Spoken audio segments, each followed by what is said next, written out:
"Sign this resignation letter or we terminate you immediately." Those were the exact words. They hung in the air of the conference room, cold and sterile, stripping away 21 years of dedicated service in less than 3 seconds. I was given 30 minutes to decide my fate. I chose resignation, but I decided to write my own version.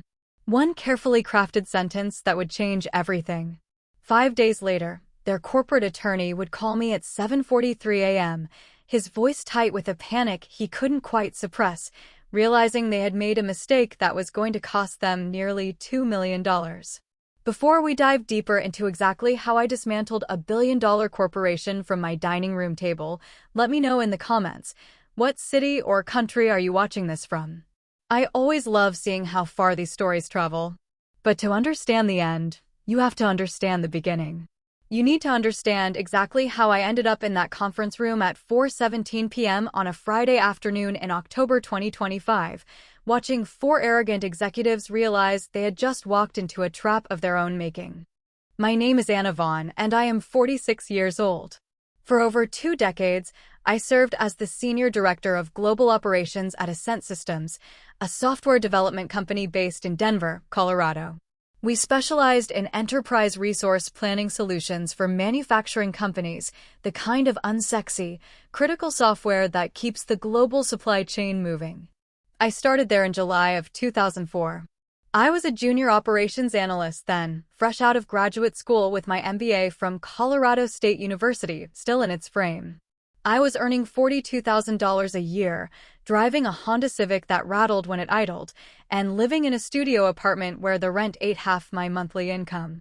I remember my first day vividly, the smell of industrial carpet cleaner, the hum of the servers, the feeling that I was part of something that was going to grow. And grow it did.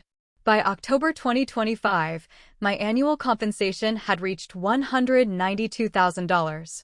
I had quarterly bonuses, comprehensive benefits, and a portfolio of stock options I had accumulated over 2 decades of blood, sweat, and late nights.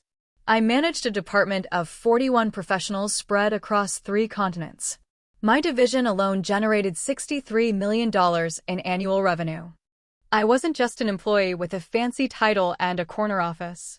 I was the living, breathing archive of institutional knowledge that kept Ascent Systems functioning. When the COO forgot critical details about a major client relationship in Germany, my phone rang. When finance needed historical data from 2007 that existed nowhere in the current cloud systems, they contacted me. When board members wanted explanations for why certain redundant processes existed, I provided the answers because I was the one who had built them. My email archives stretched back 21 years. They were meticulously organized, a digital library of every decision the company had ever made. I maintained vendor relationships that predated most of the current staff members. I understood contract negotiations that happened before half our management team had even graduated from high school. For 21 years, I was absolutely indispensable. I was the bedrock. Until suddenly, I wasn't. The problems didn't start in that conference room. They began 8 months prior, in February 2025. Ascent Systems was acquired by Dominion Corporate Holdings, a massive, faceless conglomerate valued at $11.4 billion.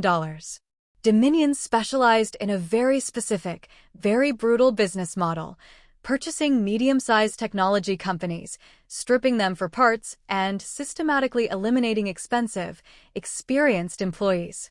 They replaced veterans like me with recent graduates who accepted far lower compensation and didn't know enough to question why things were falling apart. I had witnessed this exact pattern destroy 3 competing companies in our industry over the preceding 18 months. I knew precisely what was coming. The acquisition playbook never varied. It was a script, and Dominion followed it to the letter. The acquisition was finalized on February 14, 2025. Valentine's Day. How appropriately ironic. The new management team arrived on February 22nd, sweeping into our Denver headquarters like an occupying army in bespoke suits. Our new CEO was Cameron Foster.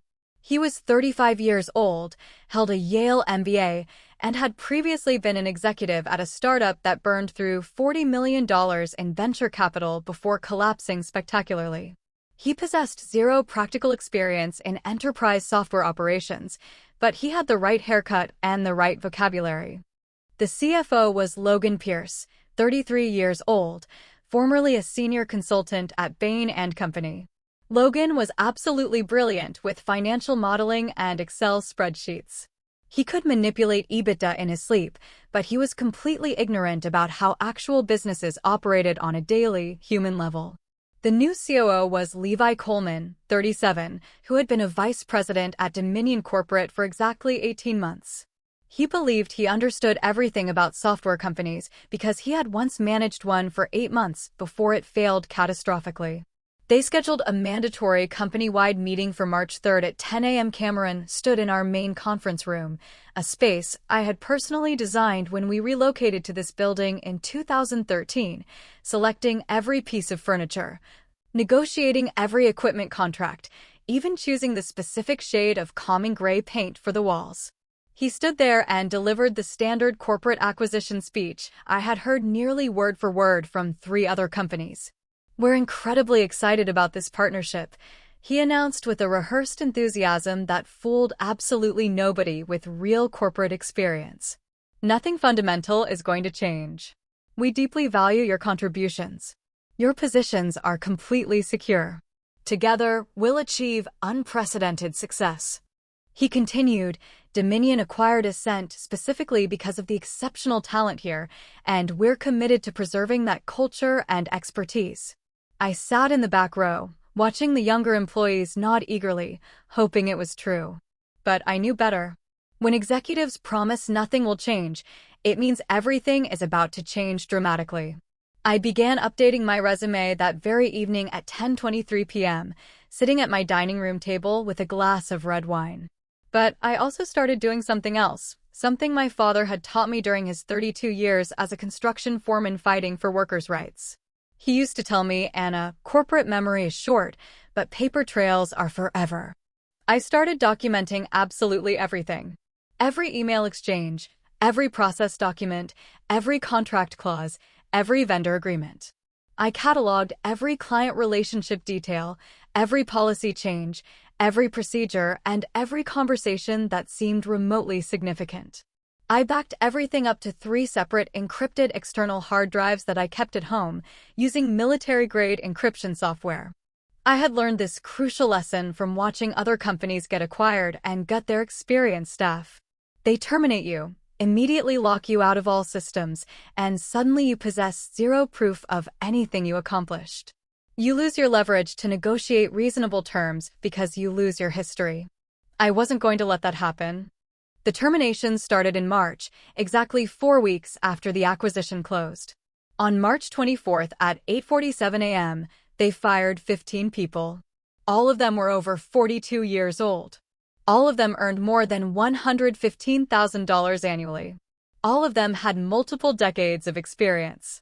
They were escorted out of the building by security like criminals. Within 6 weeks, their roles were filled by recent college graduates making less than half the salary. Human Resources called it organizational realignment. I called it systematic age discrimination and wage theft. But I kept my observations private. I continued documenting every single termination, every replacement hire, and every meeting where age or compensation was mentioned as a factor. I recorded everything. In April, they began targeting me specifically. It started with small things. They began excluding me from meetings I had attended for years. On April 18th, there was a quarterly strategic planning session I had facilitated for 9 consecutive years. Suddenly, my calendar invitation was canceled. When I asked Cameron directly about this exclusion, he responded with casual dismissiveness, not even looking up from his phone. "Oh, we're bringing fresh perspectives to that process. We appreciate your past contributions, though." On April 29th, they reassigned 4 of my primary responsibilities to a 27-year-old manager named Grayson. Grayson had been with the company for exactly 9 months and possessed absolutely no understanding of our legacy systems or the complex vendor relationships I had spent years cultivating. I watched him stumble through tasks I could do in my sleep, but I said nothing. On May 15th, During a department-wide meeting with my entire team present, Levi openly questioned my decision-making abilities, implying I was out of touch with contemporary operational methodologies. It was a classic corporate intimidation tactic designed to humiliate me, to make me quit voluntarily so they wouldn't have to pay proper severance. But I refused to quit. I continued showing up every day, performing my job flawlessly. I documented every slight, every exclusion, every undermining comment, every instance of disrespect. My personnel file was absolutely spotless. 21 years of outstanding performance evaluations, 0 disciplinary actions, and multiple recognition awards. They couldn't terminate me for cause, and they absolutely knew it. On June 27th, they attempted a different strategy. Logan called me into his office at 4:45 p.m. on a Friday afternoon. Friday afternoon meetings always mean bad news. Anna, he said, leaning back in his ergonomic chair, we're restructuring operations to align with Dominion's global framework. We're eliminating your current position and creating a new role called Senior Operations Coordinator. You're welcome to apply for it, but the compensation is significantly reduced. $94,000 annually. I had been earning $192,000 plus substantial bonuses. This represented a $98,000 pay cut for essentially identical responsibilities with a slightly different title. It was textbook constructive dismissal disguised as corporate restructuring. I smiled pleasantly, hiding the fury boiling in my stomach. I'll need some time to consider this, I said. Then I went directly home and called Elizabeth Hartman. Elizabeth was an employment attorney I had retained in April when the warning signs became impossible to ignore. She had 28 years of experience specializing in employment law, with particular expertise in wrongful termination cases involving age discrimination. She charged $450 per hour, and I had already paid her $4,050 for 9 consultations. It was the best investment I ever made. They're attempting to force you out, Elizabeth said when I explained the situation. That compensation reduction offer is textbook constructive dismissal.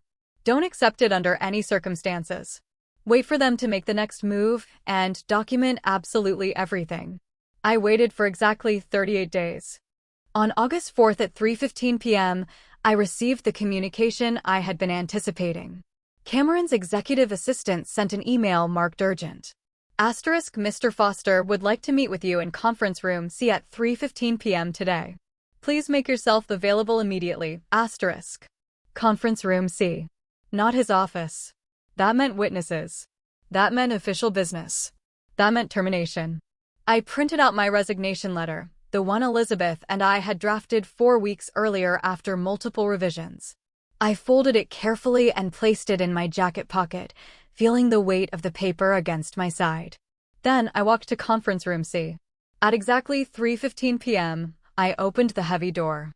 Cameron, Logan, Levi, and Stephanie Lambert from Human Resources were already seated on one side of the long mahogany conference table. They looked like a panel of judges evaluating a defendant.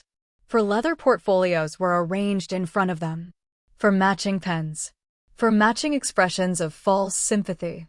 Cameron gestured toward the single chair positioned across from them, the defendant's chair, isolated, facing the prosecution. I sat down calmly. I had mentally rehearsed this exact moment at least 60 times. Anna, thank you for making time to meet with us, Cameron began with forced friendliness. We need to discuss your future with Ascent Systems. Translation: we're terminating you. As you're aware, we've been restructuring to align with Dominion's operational framework. We've made some difficult decisions about our leadership structure moving forward. After extensive consideration, we've decided to move in a different direction with the operations role. Translation: you're fired, and we're hiring someone younger and cheaper. I said nothing. I just waited, my hands folded on the table. Elizabeth had coached me extensively. Let them talk. Let them make their threats. Observe everything. Stay completely calm. Logan jumped in, his voice dripping with condescension. This is obviously a difficult situation, Anna. We recognize your years of service, but we believe it's best for everyone, including you, to pursue new opportunities elsewhere. We're prepared to offer you 2 options. He slid a manila folder across the polished table. Inside were 2 documents, both already prepared, just waiting for my signature. Option 1, Logan continued, you resign effective immediately. We'll provide 3 weeks of severance compensation. That's $11,077, plus your accrued vacation time. We'll provide a neutral reference. Clean break, minimal complications. You leave with dignity intact. 3 weeks of severance after 21 years. That was deliberately insulting. Colorado law didn't require any severance at all, and they knew it perfectly well. They were counting on me being too frightened or too exhausted to fight. Option 2, Levi added with barely concealed smugness, we terminate you for restructuring purposes. You receive nothing. No severance payment, no vacation payout, nothing. And we note in your employment file that your position was eliminated due to redundancy, which doesn't create the most favorable impression for future employment opportunities. That was a threat. A clumsy, obvious threat, but a threat nonetheless. They were telling me, take the pittance or we will make it harder for you to find work elsewhere. I opened the folder. Inside was a pre-written resignation letter on company letterhead. All I needed to do was sign at the bottom. The letter read, I, Anna Vaughn, hereby resign from my position as Senior Director of Global Operations at Ascent Systems effective immediately. I understand that I will receive 3 weeks of severance compensation and accrued vacation time as my final settlement. I release Ascent Systems and Dominion corporate holdings from any and all claims related to my employment or termination thereof. It was a trap. If I signed that document, I would be waiving all my rights to pursue legal action for age discrimination, constructive dismissal, or wrongful termination. All for $11,077. I looked at all 4 of them. Young, confident, absolutely certain they had backed me into a corner with no possible escape. Cameron checked his smartwatch, probably thinking about dinner plans. Logan smirked slightly, clearly enjoying his perceived power. Levi leaned back in his chair like the meeting was already concluded and he had won decisively. I thought about my father. I thought about the thousands of hours I had poured into this company. And I thought about the first lesson he taught me when I got my first job at a retail store at 15, never sign anything without reading it 3 times. And never let people in expensive suits bully you just because they have fancy titles, I'll resign, I said calmly. Relief flooded their faces immediately.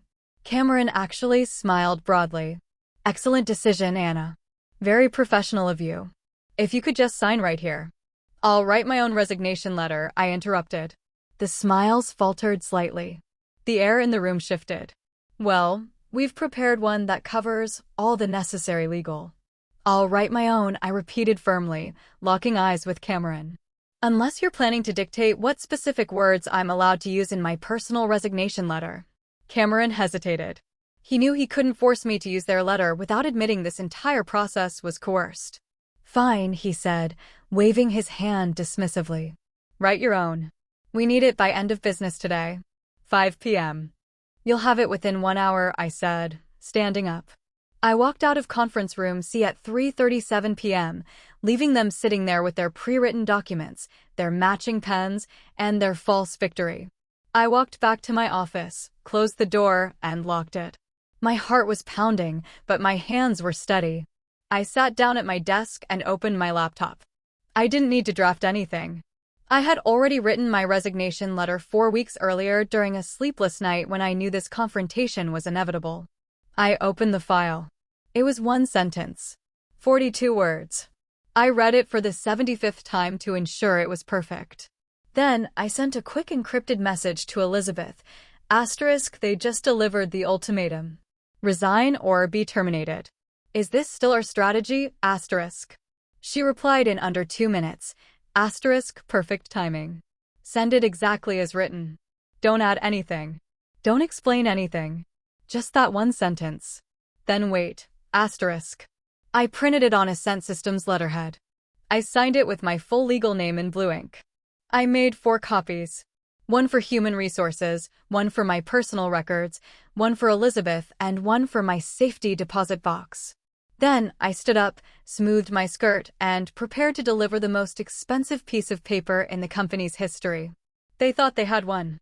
They had no idea they were about to accept a Trojan horse that would bring the entire house of cards crashing down.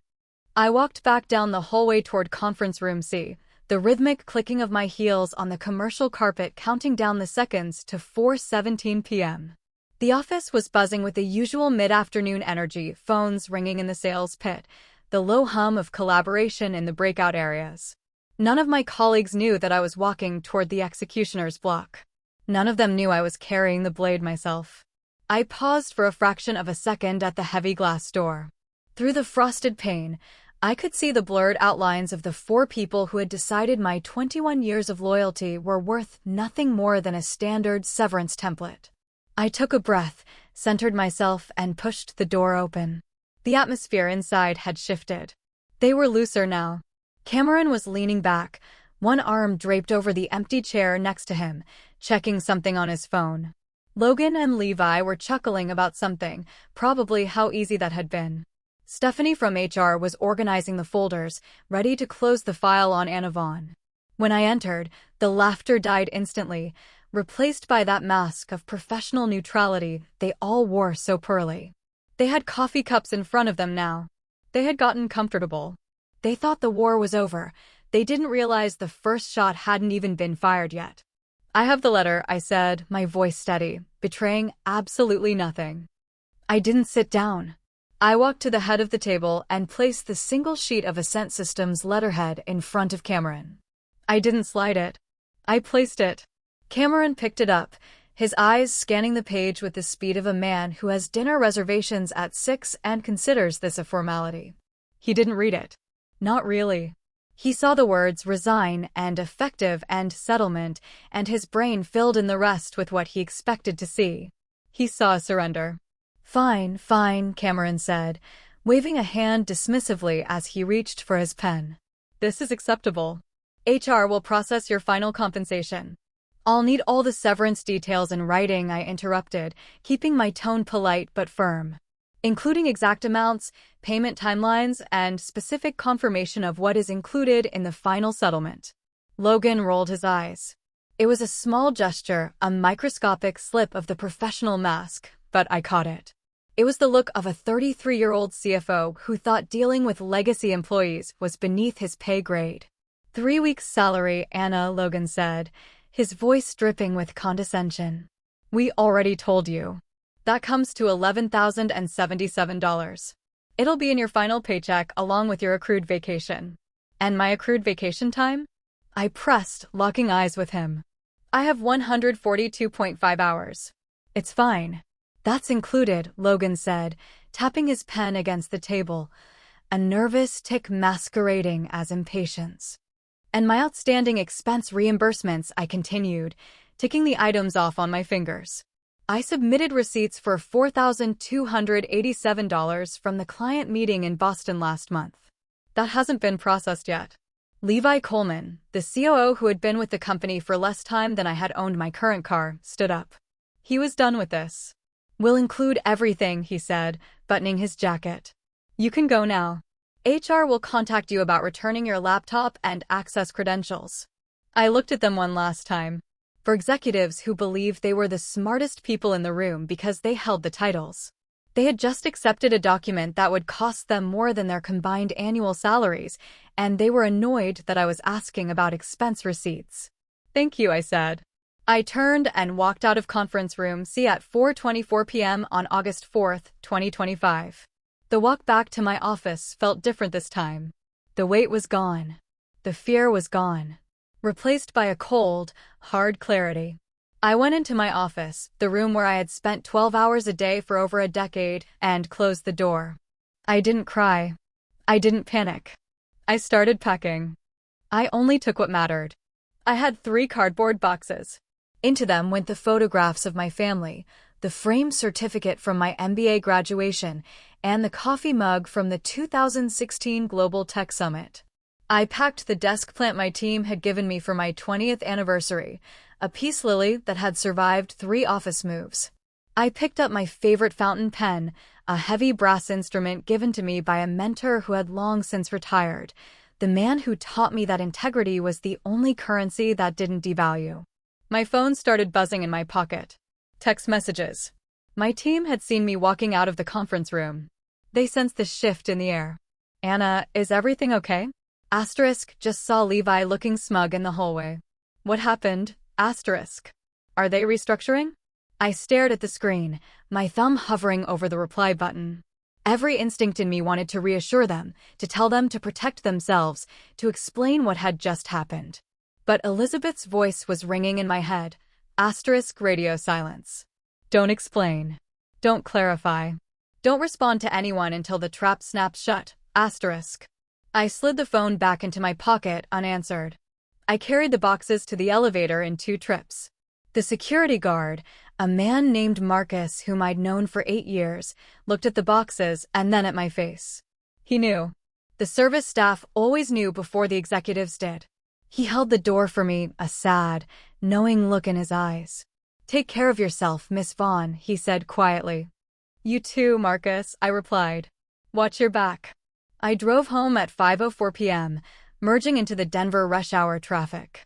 The sun was setting over the Rockies, painting the sky in brilliant hues of orange and violet, a stark contrast to the gray uncertainty of my immediate future. I carried the boxes into my living room, set them on the floor, and poured a large glass of red wine. Then I waited. The waiting was the hardest part. Tuesday passed. Then Wednesday. Then Thursday. Every time my phone rang, my pulse spiked. I spent the days in a strange limbo, gardening furiously in my backyard, cleaning closets that didn't need cleaning, and reviewing my documentation.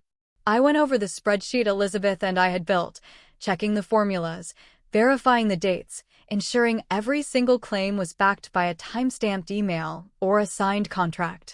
I didn't log into my work email. I didn't check LinkedIn. I simply vanished. By Friday afternoon, the silence was deafening. Had they noticed? Had HR actually read the letter? Or were they just processing the termination paperwork, completely oblivious to the landmine I had planted in their payroll system? The answer came on Tuesday, August 9th at 7:43 a.m. I was sitting at my kitchen island, the morning sun streaming across the granite counter, watching the steam rise from my coffee. My phone buzzed against the stone surface. Unknown number. Denver area code. I took a sip of coffee, cleared my throat, and swiped to answer. Anna Vaughn speaking. Miss Vaughn, this is Jonathan Winters, General Counsel for Dominion Corporate Holdings. The voice was tight. Strained. It was the voice of a man who had been yelled at by someone very powerful before he had finished his first cup of coffee. I need to discuss your resignation letter with you immediately, he continued, dispensing with the pleasantries. Are you available to talk? I smiled. A genuine, calm smile. Of course, Mr. Winters. How can I help you? There is some confusion regarding the language you used in your resignation, he said, choosing his words with agonizing care. Specifically, the phrase, asterisk, effective upon receipt of complete settlement of all compensation, benefits, stock options, and other amounts owed under my employment agreement and applicable law. Asterisk, can you clarify what you meant by that? I opened my laptop. The screen came to life, displaying the spreadsheet I knew by heart. 63 tabs, color-coded, cross-referenced, and lethal. Certainly, Mr. Winters, I said, my voice bright and helpful. It's quite straightforward. My resignation becomes effective when I receive complete settlement of all amounts owed to me under my employment agreement and applicable Colorado law. Until that settlement is received in full, my resignation has not taken effect. I paused to let that sink in. Which means, I added gently, I remain an employee of Ascent Systems, with all rights, benefits, and protections thereof. The silence on the other end of the line was absolute. I could hear the faint rustle of papers, the sound of someone whispering urgently in the background, likely a junior associate frantically pulling case law. I'm sorry, Jonathan said finally, his voice noticeably higher. Can you repeat that? My resignation is conditional, Mr. Winters, I explained, leaning back in my chair. It is effective upon meaning contingent upon receipt of complete settlement. That is basic contract law. An event is effective upon another event. When the first event doesn't occur, the second event is not completed. My resignation does not become effective until you pay me everything you legally owe me. More silence. Then the rustling stopped. And what, exactly, do you believe we owe you? He asked. The tone was skeptical now, bordering on aggressive. He was trying to regain control of the conversation. I'm glad you asked, I said. I have the breakdown right here. Let me walk you through it. I clicked on the first tab of my spreadsheet.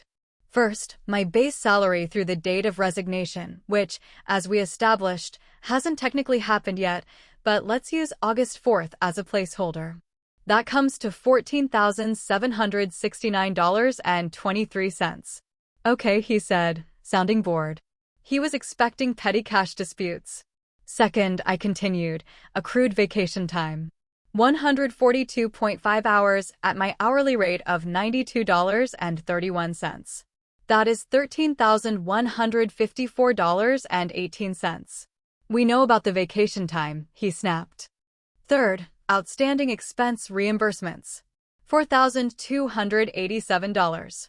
Those three items total $32,210.41. Is that it? He asked, exasperated. You're holding up your resignation processing over $30,000? We can cut a check today if that's the issue. Oh no, Mr. Winters, I said, dropping my voice slightly. That's just the administrative housekeeping. Now we get to the actual amounts owed. I clicked to the fourth tab. This was where the numbers started to get interesting. Fourth, I said, articulating every syllable clearly. My annual performance bonus for 2025. Section 6.2 of my employment agreement, signed March 7, 2018, guarantees an annual performance bonus of 80% of my base salary for meeting operational targets. I didn't just meet all targets, I exceeded them by substantial margins. Our operations generated $63 million in revenue this year, 14% above projections. I heard a sharp intake of breath on the other end. That bonus, I continued, is payable upon termination of employment for any reason, provided the fiscal targets were met prior to departure. That is $153,600. I heard something drop on his end. It sounded like a heavy pen hitting a hardwood desk. Hold on, he stammered. We need to review the fifth, I interrupted, moving to the tab that glowed in bright red on my screen. My stock options. I have 52,000 stock options granted in my 2020 compensation package. They have a vesting clause that triggers immediately upon a change of control. Change of control, he whispered. Dominion's acquisition of Ascent in February was a change of control event, I said. Those options vested instantly. At the current market value of $22.18 per share, those options are worth $1,153,360. The silence now was profound. It wasn't just quiet, it was the vacuum of space. I could practically visualize Jonathan Winters frantically punching numbers into a calculator, his face draining of color with every digit. He was the general counsel for a multi-billion-dollar conglomerate, and he had just realized he let a subsidiary CEO accept a resignation letter that triggered a seven-figure payout. You're saying we owe you over $1.3 million, he choked out. Actually, I corrected him, clicking to the final tab. We aren't done. Item 6, my severance package. You resigned, he shouted. The professional veneer cracked completely. You don't get severance if you resign. Section 8.4 of my employment agreement, I recited from memory. If my employment is terminated without cause, or if I resign for good reason within 24 months of a change of control, I am entitled to 20 months of salary continuation plus benefits. You don't have good reason, he argued, though his voice lacked conviction.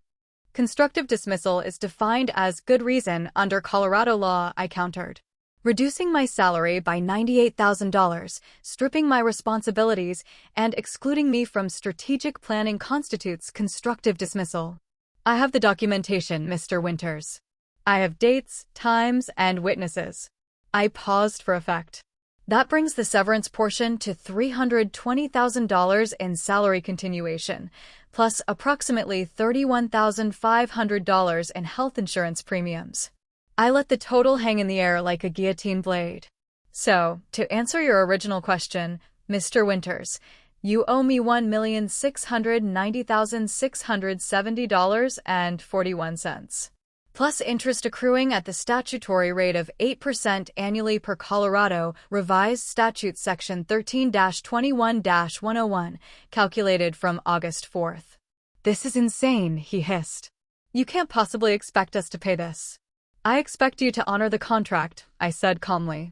And since my resignation hasn't become effective yet because the condition hasn't been met, I am still technically employed. Which means I am still accruing salary at my daily rate of $738.46. I am still covered by company health insurance. I am still entitled to my office, my email access, and my 401k matching.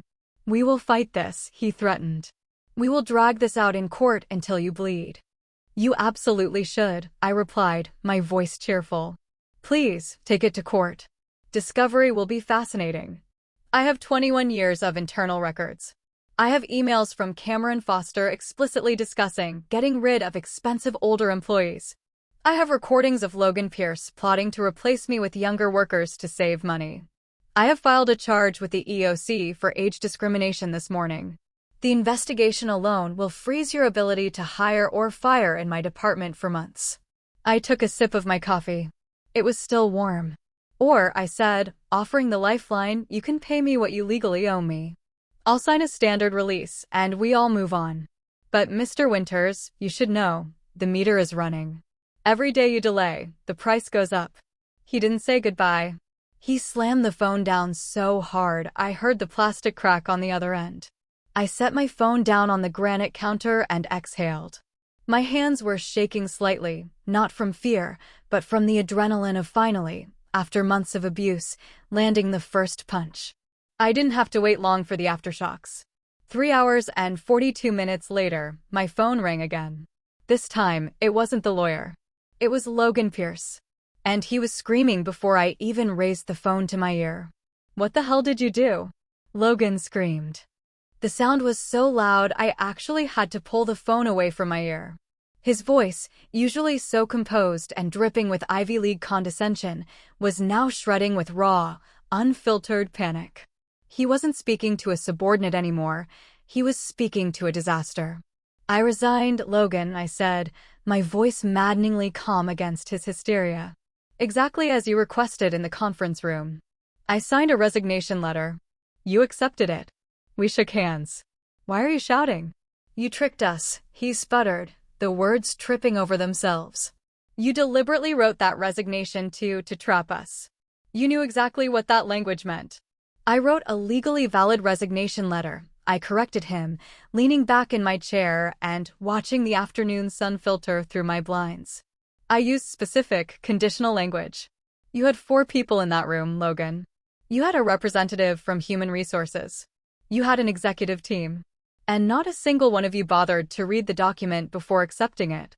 You were so eager to push me out the door, so desperate to claim your little victory, that you didn't check the terms of surrender. How is that my fault? The board is furious, he hissed. Cameron is getting calls from Dominion headquarters right now. The CEO in New York wants to know why a simple termination has suddenly put us on the hook for $1.6 million. They are looking for heads to roll, Anna.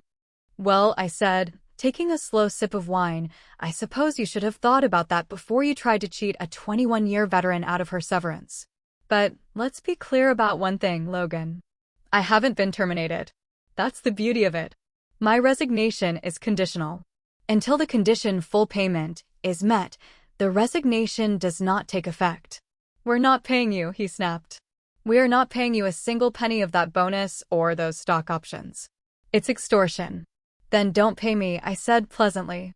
I'm perfectly happy with the alternative. Since my resignation isn't effective, I remain an employee of Ascent Systems. That means you need to continue my salary at $14,000 every pay period. You need to keep paying my health insurance premiums. Oh, and since I'm still an employee, I'll need my building access badge reactivated immediately. I'll be coming in tomorrow morning at 8 a.m. to sit at my desk. There was a strangled noise on the other end of the line.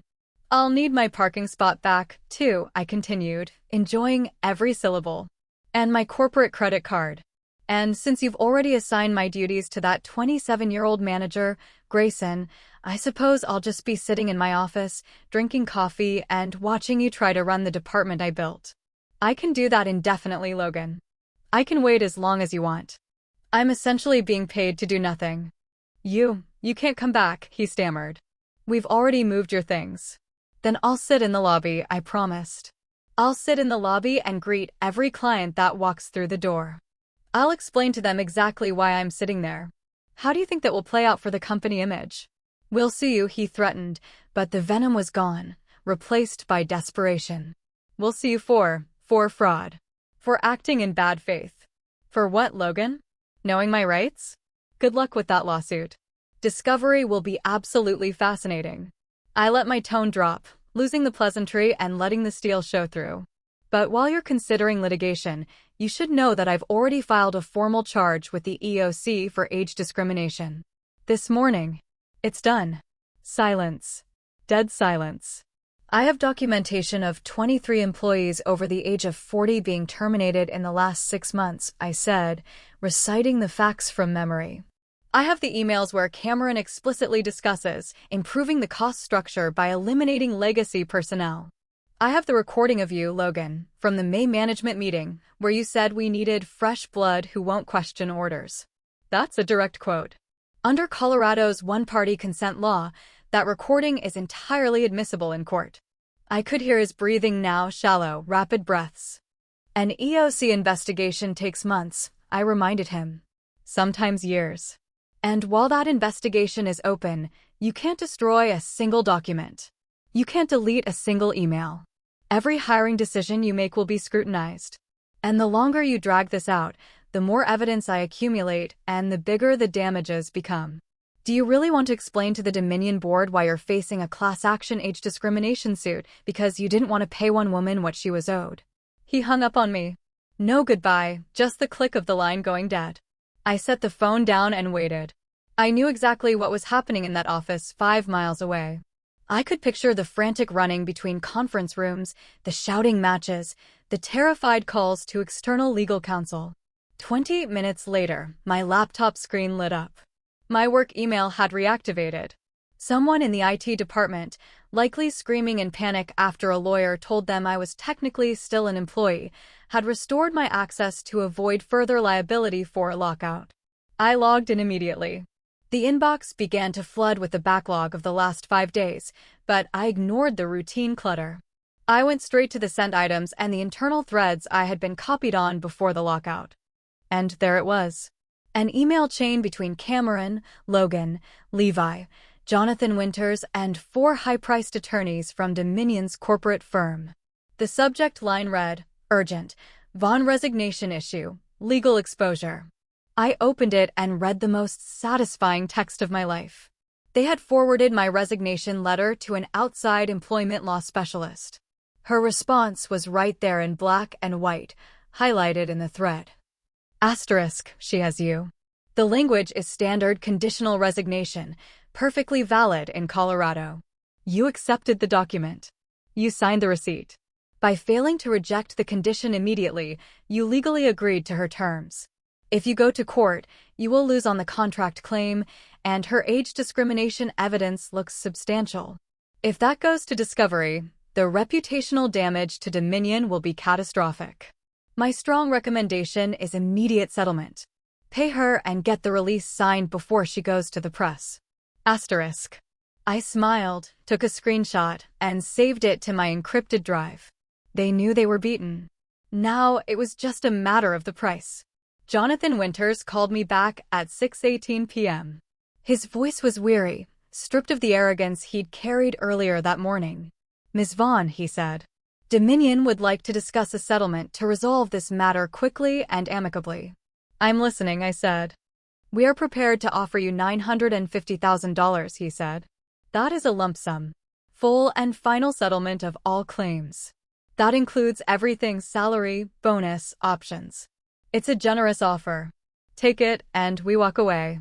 I'll leave it, thanks, I said instantly. As I explained to you this morning, the contractual amount is $1.69 million. You're offering me 50 cents on the dollar. That's insulting. Ms. Vaughn, be reasonable, he sighed. That is nearly $1 million. I am being reasonable, Mr. Winters.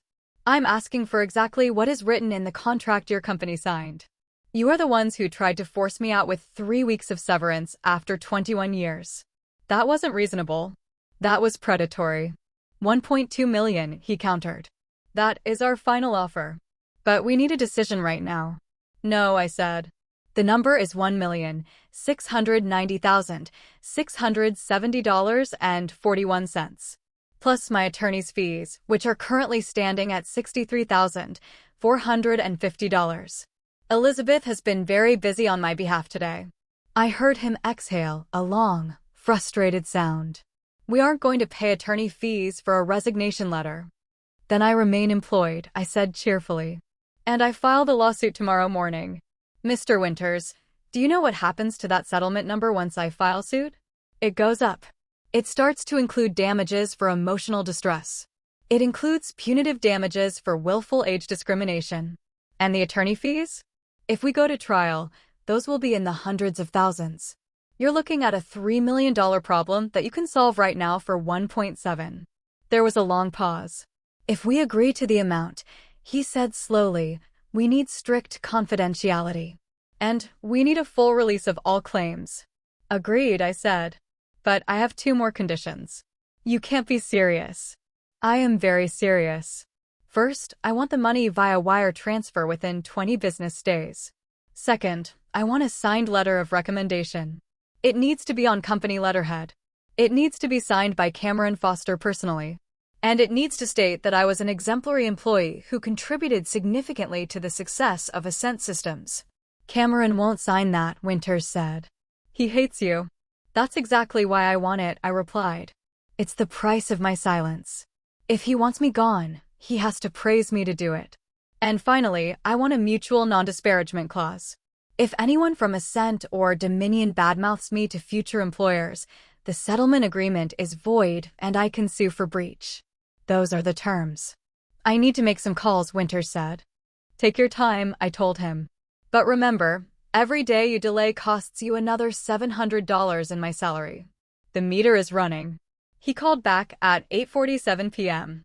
Deal, he said, his voice flat. We'll wire the funds.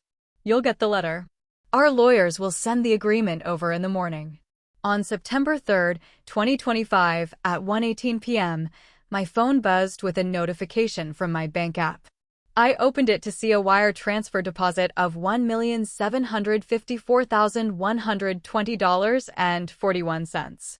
It was the most beautiful number I had ever seen. It wasn't just money, it was vindication. It was the mathematical sum of 21 years of late nights, missed birthdays, and unwavering loyalty, finally paid in full. Later that same afternoon, a FedEx courier arrived at my door. Inside the envelope was a stiff piece of cream-colored stationery with the Ascent Systems logo embossed at the top. I read it aloud to my empty living room. Asterisk, to whom it may concern, Anna Vaughn has been an exemplary leader at Ascent Systems for over 2 decades. Her operational excellence and deep institutional knowledge were instrumental in our growth. We wish her nothing but success. Asterisk. At the bottom, signed in aggressive, jagged black ink, was Cameron Foster's signature. I could almost feel the fury in the pen strokes. He had been forced to sign his name to the lie that saved his career, temporarily at least. I signed the 52-page settlement agreement on September 6th. My resignation officially became effective at 3:22 p.m. that day. I was finally, officially free. The epilogue, however, is where the story truly ends. Cameron Foster lasted exactly 7 more months. Without the legacy employees he so despised, the operational reality of the company collapsed. He missed his quarterly revenue targets by 31% in April 2026. Dominion fired him via a Zoom call while he was on vacation in the Hamptons. Logan Pierce didn't even last that long. He quit in March, citing irreconcilable strategic differences. I heard through the grapevine that the stress of the acquisition and the humiliation of the settlement had given him an ulcer. Levi Coleman is still there, managing a ghost ship. The company is hemorrhaging clients because nobody left in the building knows how the legacy code works. They call it churn.